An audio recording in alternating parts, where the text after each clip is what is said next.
It's time for the Brouhaha Sports Show. Brouhaha Sports with award-winning sports writer Dale McKee and co-host Marshall Wood. Talking sports with the legends of the game and famous sports personalities.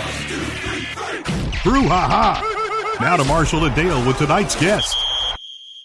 Good evening, everyone. It's Brouhaha time.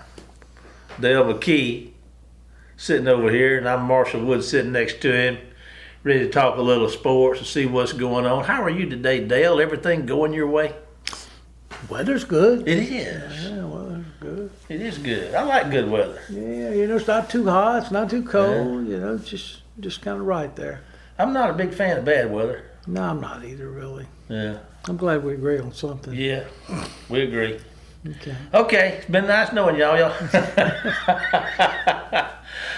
Dale, what better way, I guess it's become customary to start our show with a review of your weekly column. I mean, I enjoy that. I know a lot of people do. And you write a weekly column, called The Sideline View.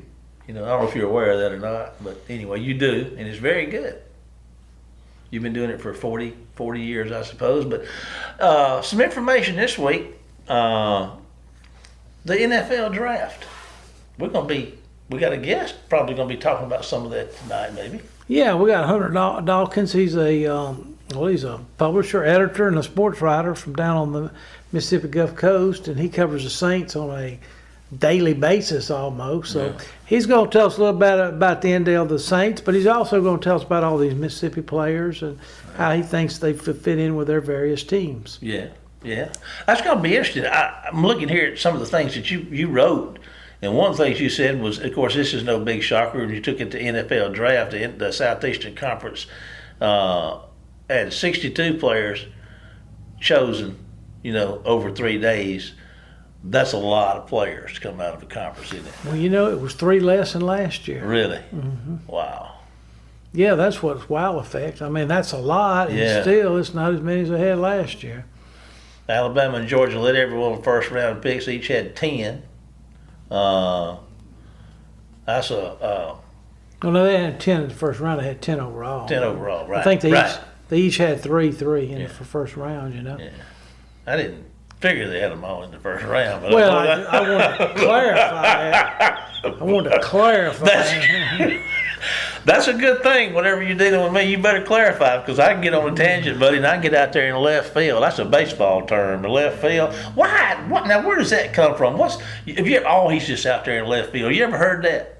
Do you know what I'm talking about? I'm sure you do, Dale. Well, the most famous one, I guess, is Who's on First. Yeah, but now that's a skit. But I'm talking about there's a saying, he's like he doesn't know what he's doing. He's in left field. You never heard that? No, I guess not. Well, yeah, I have. Yeah. So is there something about left field in the game that would precipitate or would cause one to accuse someone of being in left field when they really weren't doing anything? Well, in baseball, if usually coaches do this in the outfield, okay?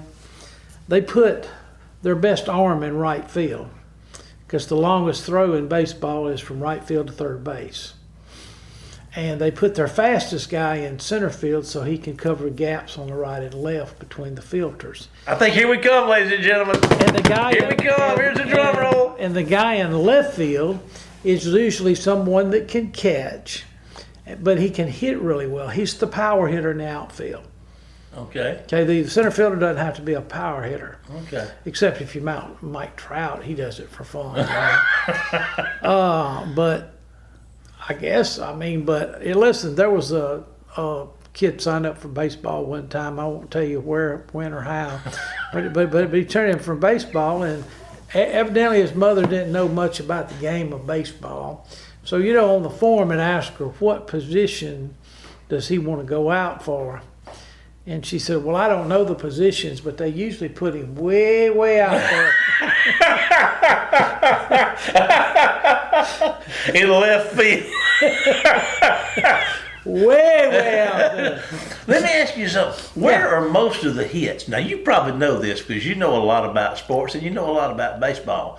Statistically speaking, if somebody hits what outfield, right, center, or left, gets hit to most frequent? Well, I would say that it just depends on the pitcher at times. If the pitcher's got to really bringing heat, as they say, the right-handed hitters, and if he's a right-handed pitcher, hitters are probably going to hit it to right field. But I would say that most of the balls are going to be hit to the left side because your hitters are right-handed, and even a left-handed hitter. My oldest son was a left-handed hitter.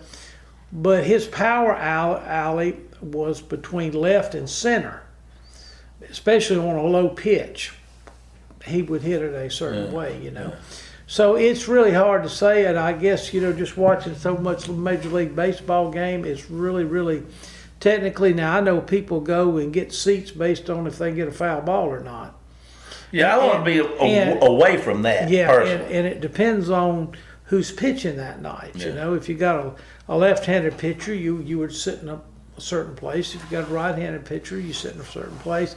I'm not in all that. I just try to go and, hey, everywhere they sit you in the major league parks, I'm good with. I just don't like to be way up there, way up there. Way up there. Yeah. You can get hit by something and never see it coming when you're way up there. Yes. I know. I've been hit. Well, anyway, let's don't go there. I tell you what, let's do though. Okay. Let's talk to our guests. Let's take a break to hear from our sponsors, and we're going to be back with Hunter Dawkins, right? Yes, sir. And we're going to talk some football. Yes, sir. Well, I'm excited. Let's take a break, and Dale and I'll be back after this word with tonight's guest, Hunter Dawkins. See you in a minute. Phillips Building Supply in Laurel, your hometown building supply store since 1954. We are locally owned and pride ourselves on helping our customers find exactly what they need. From foundations to roofs to doors and windows, Phillips has it. For tools, hardware, lumber, and plywood, visit Phillips Building Supply. Welcome to the show, Hunter Dawkins. How you doing today, Hunter? Sir, I'm doing great, and it's absolutely wonderful day here in Mississippi, especially in South Mississippi. Clear skies. It's been pretty beautiful, and I'm kind of wondering. I'm thinking the NFL draft picks. It was pretty good for us. Yes, it did. Well, let's touch base on the college players from Mississippi for a few moments. Tell us what you thought about the Mississippians that drafted. Did you think some would have been that didn't, and vice versa, or just tell us what you think. You just go through the rounds with us or by each college, just ever how you want to do it. Sure, absolutely, sir. Well, the very first point that I love to talk about, which I pointed out with one of my articles this morning that I did with not only myself but with Super Talk Mississippi, what I've been using too as well for a platform. There were 12 Mississippi players that had some inkling to Mississippi, 12 guys out of the 259 drafted. And to me, that's exceptional per capita for us. And that shows that Mississippi is a real calling ground for not only NFL draft picks, but for scouts and things like that. It's a football state. And that's something that we've lived and been bred on the past 50 to 60 years, and I think it's going to continue.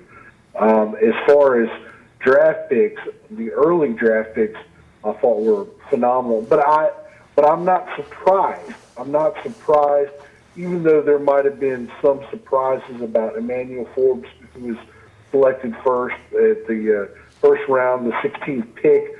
Mel Kiper loved this guy. He called him the Splendid Splinter. He's a guy that has returned more touchdowns for interceptions with FBS record, with 6 touchdowns returned for 6 interceptions returned for touchdowns, and he's finished with 14 overall. And the kid is just a gut guy. He makes his best reaction on what he thinks is going to happen. The next pick, one of the first picks of the second round, a guy that I partially covered in high school, Derek Hall, was selected by the Seattle Seahawks at number 37. I can't tell you, this kid at Gulfport was a phenomenal athlete, and not just a football player, but an athlete. And he's just getting better the more that he practices, the more that he plays. The next one of the few selections after was Ole Miss's Jonathan Wingo. And he's being from Brandon. I've only heard great things about him. Now, of course, I saw him a couple games that I traveled up to Oxford to see them play. He was okay in a few of those games, but I had heard so much more about him this last year and how much production he put in. And then, it was essentially every single round we had quality kids I call them kids because they're about 20 years younger than me, and I still think that, I'm a kid, but, I'm just turned on the grade 40 this year. But as far as the first early rounds, that was significant, picking up some great guys, and then going down the line, Byron Young, defensive tackle from Alabama, that's a Laurel native, and from West Jones. The Raiders picked him up, and I think that was a smart pick by the Raiders because they needed somebody to stop the run. And he essentially did that all his years at Alabama. So I don't necessarily believe in any critics saying that, this was too early, this, that, and the other. Well, they need to stop the run, and they saw him on the board, and they picked him up. Then after that, in the fourth round, Cameron Young to the Seattle Seahawks. The next pick, Ole Miss's Tavius Robinson to the Ravens. Then, later on in the round, a big surprise, not necessarily connected with Mississippi, but Jones County Junior College boy, Stetson Bennett. I mean, nobody thought he was going to be drafted as high as he was, but his winning 2 national championships, showing leadership, showing really good decision-making and accuracy at the time, that was the right call. And in my opinion, him under the Raiders coach Sean McVay, that's going to be a really good ability for him to help develop. Then in the 5th round, Darrell Luter, who I personally saw quite a number of times and I talked to in South Alabama, kid is just absolutely a knack. He just has that knack for being a football player. And I think he's going to be great in San Francisco, who picked him up. Southern Miss got a surprise. Eric Scott was drafted by the Cowboys. I knew the Cowboys needed players like Eric Scott, but, the Cowboys don't exactly make the best draft decisions, as we all know. And then in the 7th, picking up Evans to the Rams, Breaker to the Bills, and both Ole Miss guys, and then Bolden from Jackson State, who is more than talented and, could have been selected earlier, and that's your 12. And there are so many more that should have been picked, but of course got picked up in the undrafted free agency environment. But that's what I got in the short summary. Well, was there any surprises that you could think of just beyond, Mississippi kids? What's some of the biggest surprises of the draft you think that? Among the Mississippi kids, the surprises that I mentioned to you, probably early on, the biggest surprise that I had was Mingo. Yeah. Not necessarily that Mingo isn't as talented as he should have been, but there was some talk about him being selected later on, and the Panthers just went up and got him. And him and Bryce Young playing on the same team. I mean, that's of course pretty interesting how it goes. And especially then Byron Young, I heard a lot of the talk, and I'm sure you guys heard that he should have been picked later on down the line. But if you're the Raiders and you need somebody to fulfill your ability, I mean, you're taking a kid that started for the top SEC team for 3 years, and he's a defensive tackle. I'm pretty sure that I'm going to make the selection of that kid somewhere down the line. And also, I really, truly believe that each one of these guys were meant to be in these places because these guys were selected by teams that wanted them and that wanted them in that spot. Yeah. It wasn't just we fell into these guys. These kids were all drafted because people wanted them there. Yeah. So, Mingo's going to Carolina. That's where Matt Corral is, isn't it? That's right, Matt Corral. For the moment. For the moment. Well, SEC competition right there, my friend. Yeah. Yes, sir. I read just a cursory review of a little article somewhere today and said Corral was kind of upset a little bit. He's a competitor. He's feisty joker. He not liking the fact they bringing Bryce in there. You better believe that Mingo's gonna be talking some trash between both of them, saying, "Hey, you got, Bryce Young got you a little bit a couple times. He'll still do the same for Bryce on forward with Corral." So. Well, we know that you cover Mississippi colleges, but you have a great connection to the Saints. Tell us about what you thought about the New Orleans Saints draft. I was impressed, and one of the articles that I wrote today too, I put their grading performance as a B+ because they left a few things out, but of course, me listening to the press conference of Mickey, the general manager Mickey Loomis, that hey, this is what we're looking for, but we follow the director of scouting Jeff Ireland and his formula, and that's how we make selections, and it's worked for us for a decade, so we're not going to change it. Well, and I agree with a lot of their picks, especially their first pick, the Clemson defensive tackle Brian Brouhaha. He was the right guy in what they needed at that spot. Now, always you're thinking about, well, should they trade up? Should they pick this one? Should they pick that one? Actually, in my mind, on the first round, Brouhaha was probably the next best defensive tackle to Jalen Carter.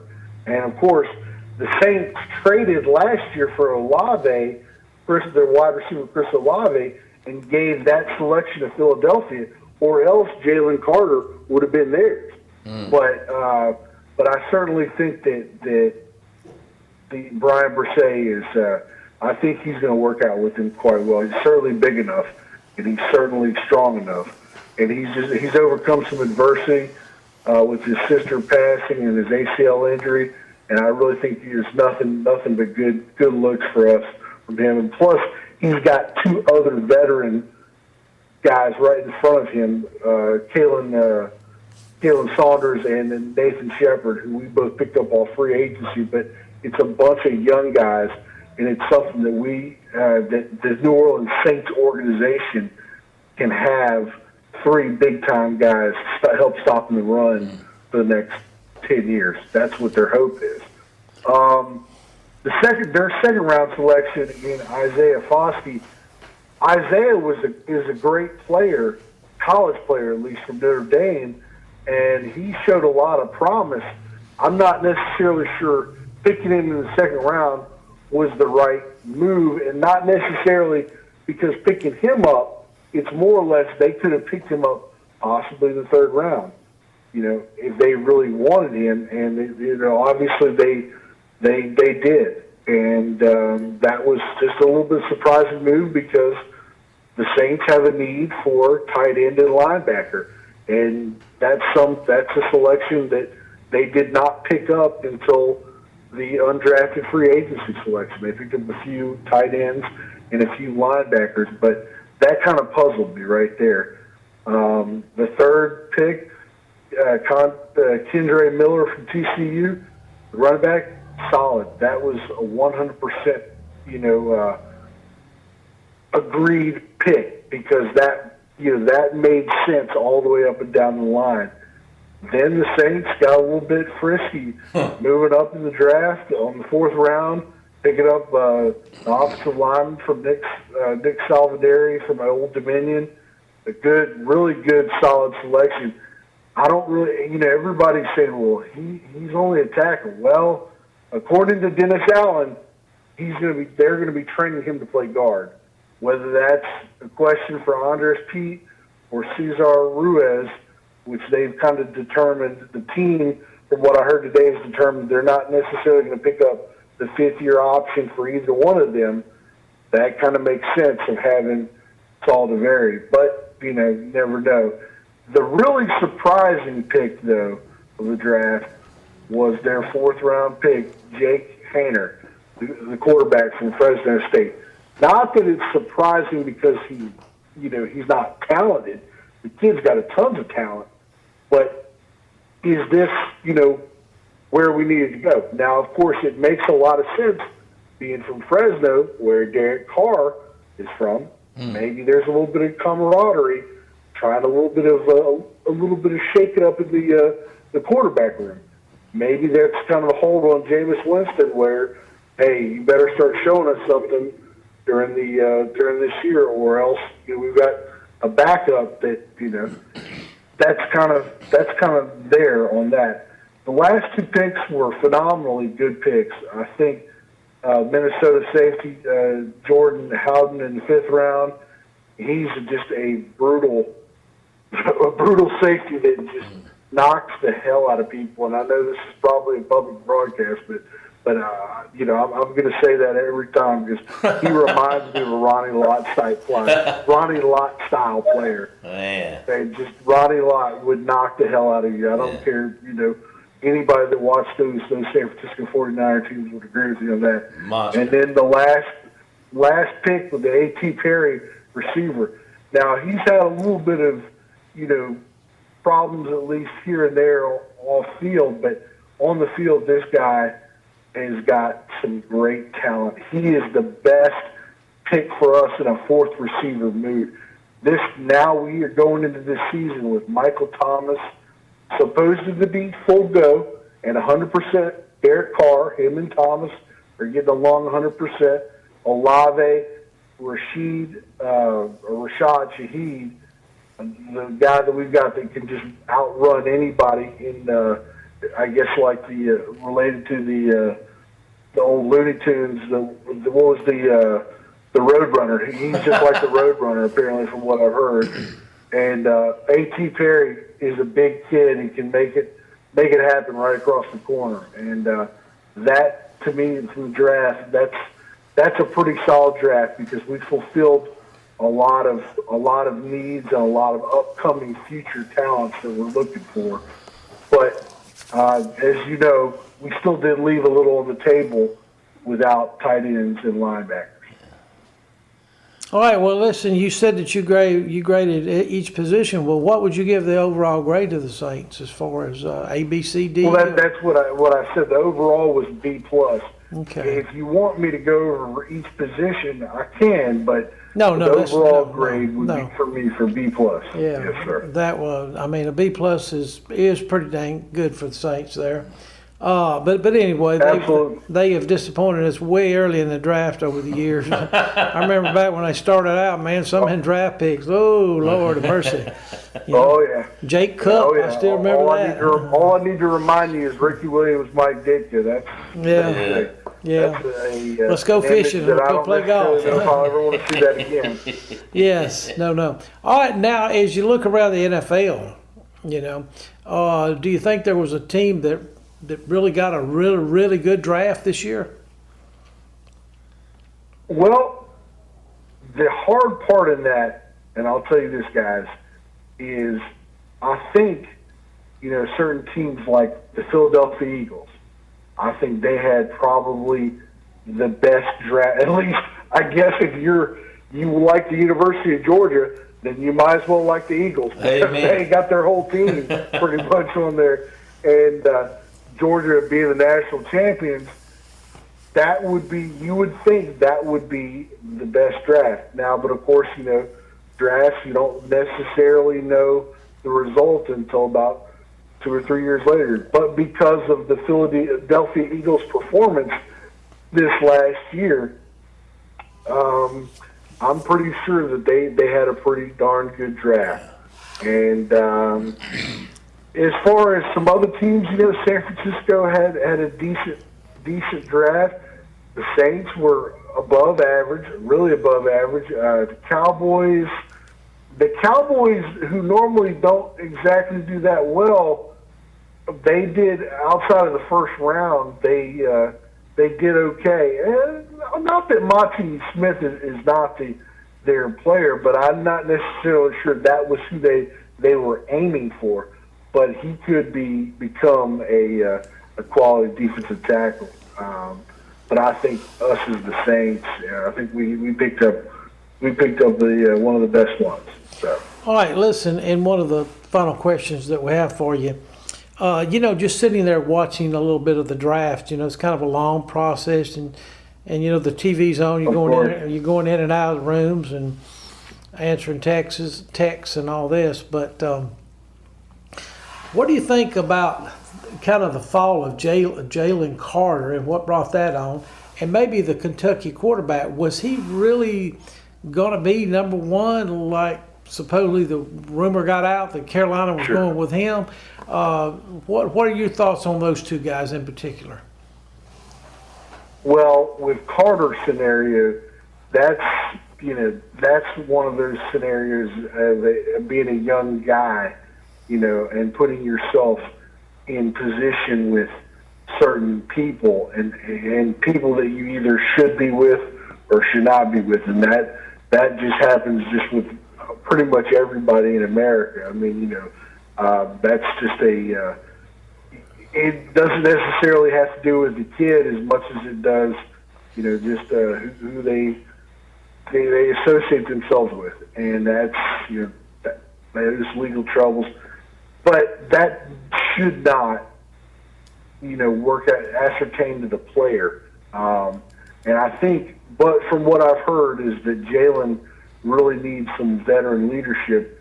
And, of course, having Fletcher Cox, another SEC guy on the team, really a veteran, can really help build that kid and really help put his game into the right way to become a truly good NFL player. As far as Levis goes, in my mind, and I've always heard this about quarterbacks. Take an example. Look at your really star quarterbacks in the league over the last 20 years. Tom Brady, Peyton Manning, Patrick Mahomes, Drew Brees, these guys. Do any of them have these workout pictures of their pumping iron and building up themselves, biceps included and all this? No, I didn't. If you guys have seen those, you're certainly more than welcome to tell me that. But I have not ever seen. I've seen pictures of those guys studying game film, working with their different coaches, and this, that, and the other. And that's the main factor, because when the NFL draft is not about coaches and players, it's about the general manager in the front office. Do the general manager in the front office want to pick you in their franchise? And you have to be, as a player, you have to be willing to throw yourself out there and show them the best qualities. And to my understanding, there's virtually no front office that wants to see their quarterback on Instagram, doing, 300 pounds of bench press and all this, and then flexing muscles and all that. Right. And, not saying the kid's not talented and not saying the kid is not going to be a quality player, but from the front office, which is the group that you have to win over, that's something that I don't think he did very well this time around. But this is why you have sixth round draft picks, Tom Brady. You have that blue chip on your shoulder. All right, this is Marshall. I'm stepping in. What Dale didn't tell you, yes, sir, as we got started, he would let me ask a question, which I did kind of slip one in there on Matt Corral. But the other thing I do is keep time. And unfortunately, we're at the end of our time period. So, You know, we got to operate on this with limits. But, man, we sure appreciate you taking time to visit with us today and sharing your information and your wisdom on what's going on around the state and around the world with the draft and everything. We sure appreciate you, Hunter. Yeah, Hunter. I can't tell you what, it's always a joy. It's always an appreciation talking with you and Dale and the rest of you guys. You know, it's y'all do a great job. You're definitely helping out with the state of Mississippi, the influx of sports, and I appreciate you guys more than you know. Thank you so much. Hang on with us for a minute. We're going to sign off for a break. Hang on with us for just a minute. Right now, Dale and I are going to break to hear from our sponsors, and then we're going to be back with the final segment of tonight's Brouhaha right after this commercial break. Phillips Building Supply in Laurel, your hometown building supply store since 1954. We are locally owned and pride ourselves on helping our customers find exactly what they need. From foundations to roofs to doors and windows, Phillips has it. For tools, hardware, lumber, and plywood, visit Phillips Building Supply. Welcome back for the final segment of tonight's Brouhaha. I tell you what, old Hunter, he's all up in that draft, isn't he? He's pretty good expert at it. Yeah, he is. Yeah, he is. And we could have had more time, and I believe he could have gone on. But, you know, we do have to operate within some time constraint. You know, them guys from the coast can talk. They can talk, man. You know, they know how to do it. Talk. Yeah. Walk the talk, or what you want to talk it. Dale, we got just a couple of minutes left, and I just saw something in the news, an article, I don't know, last week sometime, and it kind of struck me a little bit, and I was kind of, I don't know why I was surprised at it, but have you ever heard of IMG Academy? I'm sure you have. Dale, you okay over there? You stay up late last night? Oh, did I fall asleep again? Every time you start talking, I fall asleep. I know, I have that. There must be something in my brain saying when Marshall talks, fall asleep. Yeah. Tonight, if you can't go to sleep, just call me and I'll talk you to sleep. I mean, I had to punch you off. It's this beautiful warm day. That's what it is. But IMG Academy, you know about that. Well, I just know something about it. It's in Florida, and they recruit from all over the country, and then a lot of their players, they sign college scholarships where it's you know, with the USFL and all, that's probably J Mar. He heard us mention him last week. But anyway, IMG. We're sorry, J Mar. IMG though. I mean, it seems like they get, like you said, there's kids that come from all over the country to play at that school, and I've always wondered really kind of how that works. But this article right here, it sold not too long ago for $1.25 billion. Now that's some big dollars, like Uncle Jed would call it, but he had them $1 million, but we're talking $1 billion. Who's got that kind of money? Well, I'd like to meet them. Your local high school coach's great nemesis will now be owned, and that's what they call IMG, by a Hong Kong-based private equity firm. So a Hong Kong-based private equity firm now owns IMG Academy. I just find that very interesting. Endeavor, the parent company of the Bradenton, Florida-based athletics factory, on Tuesday last week agreed to sell to the Hong Kong-based private equity firm. This thing was founded in '78, and it's made a name training tennis champions and sponsors teams in 17 sports. They got more than one football team.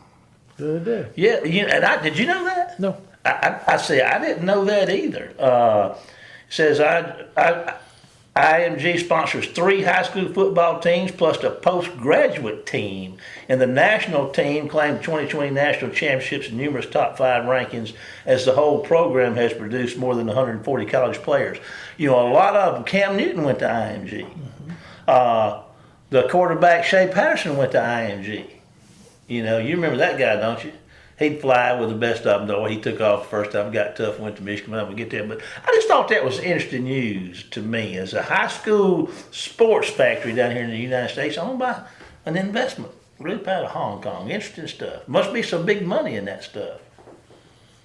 Sports. Well, maybe they wanted the property more than they wanted the... Maybe so. I wonder how much property they got down there. Half an acre? Well, no, I mean, there's always follow the dollar, you know. Always follow the dollar. Something. Well, Something there. Maybe they got oil under it. I don't know.